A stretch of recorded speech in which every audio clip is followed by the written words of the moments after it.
Hey everyone, it's Jack. If I were to ask you who are the 4 queens to define RuPaul's Drag Race, who would you pick? It's honestly a harder question than even I expected. There are so many viable queens for this top 4, and having to narrow it down was not easy. Should you go with more OG picks? Should you go with queens that have a lot of prospects for the future that are a lot newer to the show? There's no real right answer, but if we're crafting a sort of Mount Rushmore for Drag Race, I think these picks make the most sense to me. Of course, just want to say the history behind Mount Rushmore is not the best. I'm just using this as a template and it's nothing more or less than that. I'm looking for queens who hit a lot of the bases for what makes Drag Race so special. These queens are able to highlight the different talents needed to be a really successful drag queen, and they're also great characters to follow on TV and in other media as well. The 4 picks are representative of artists that have found success off the show while also being able to showcase their talents and personality on the show as well. Comment below your picks because I don't think we're all gonna agree. Like and subscribe, do all the YouTuber stuff, and let's start with the choice that I think is a pretty obvious pick for some people, but other people may disagree. Trixie Mattel is the most successful queen to come out of RuPaul's Drag Race, and it's crazy to see the humble beginnings that she did have. Trixie represents so much of what I'm looking for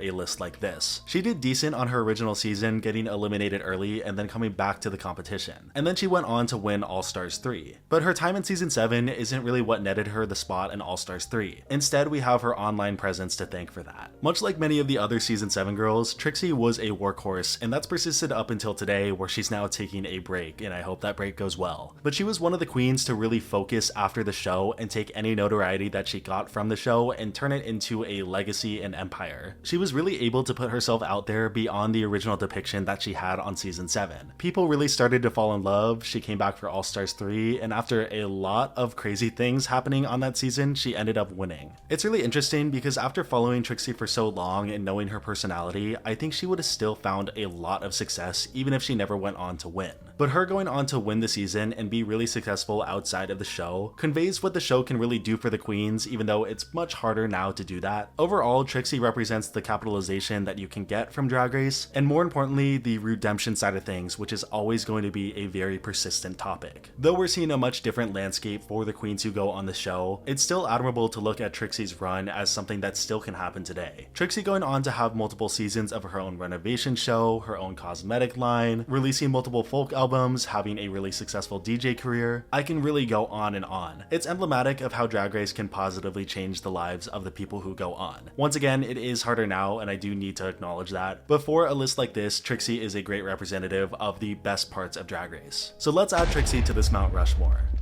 Oh wait, I think, yeah, that's better. The next definitive pick I have is also a really obvious choice. It's the queen of all queens herself, Jinx Monsoon. Jinx checks off so many of the boxes of what I'm looking for these top 4 queens. She's one of the most well-established characters that we've seen on the show, with one of the best storylines ever in her original season. And then she came back to the all-winner season and dominated the entire competition. Her characterization on the show has always been the perfect jumping off point for anyone who wants to get into Drag Race. She's just an endlessly likable, unique character, and I feel like after All Stars 7, the world finally started to see that. Jinx represents a lot of the theatrical side that we get in drag. I feel like so many queens' journeys start out by doing drag in theater, and I feel like Jinx has been able to hone and capitalize on that art form so much. She's out here selling out theaters and both the productions of Chicago and Little Shop of Horrors, and her acting chops have also landed her roles on shows like Doctor Who. I haven't seen too much of Doctor Who, but I know it's really campy, and I think Jinx just plays the perfect villain for that show. She started her Drag Race journey as a queen that no one really understood, but now I think people are so receptive to who she is and how her mind works. And to me, that's representative of drag and what Drag Race wants to emulate. I want to touch on some queens that were very close to making this top 4, but I decided not yet, or maybe there was a different option, things like that. I made a post in my community tab about a year ago at this point asking this question, and there was rightfully a lot of love for Sasha Colby. If we're talking about impactful things in the drag community, of course Sasha would be on this Mount Rushmore, but I think there needs to be a little more time before we definitively put her on something like this. She is just such a good presence in the community and on the show in general,